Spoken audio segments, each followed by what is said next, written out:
कोपरगाव तालुक्यातील डाऊज खुर्द शिवारात महामार्गानजीक असलेल्या नाल्यात साचलेल्या पाण्यात एका अज्ञात इसमाचा मृतदेह आढळून आल्यानं तालुक्यात एकच खळबळ उडाली आहे।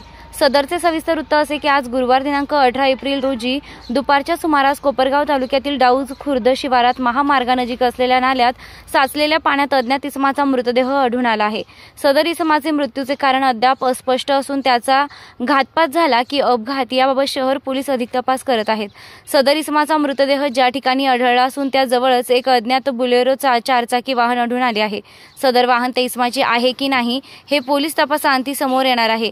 सदरची माहिती मिळताच शहर पोलिसांनी घटनास्थळी धाव घेत मृतदेहाचा पंचनामा केला असून सदर मृतदेह अमित खोकले यांच्या रुग्णवाहिकेतून ग्रामीण रुग्णालयात शवविच्छेदन करण्यासाठी दाखल करण्यात आला आहे। सदर इसमाचा मृत्यू कोणत्या कारणाने झाला, हा अपघात आहे की घातपात याचा तपास पोलीस निरीक्षक प्रदीप देशमुख यांच्या मार्गदर्शनाखाली शहर पोलीस करत आहेत।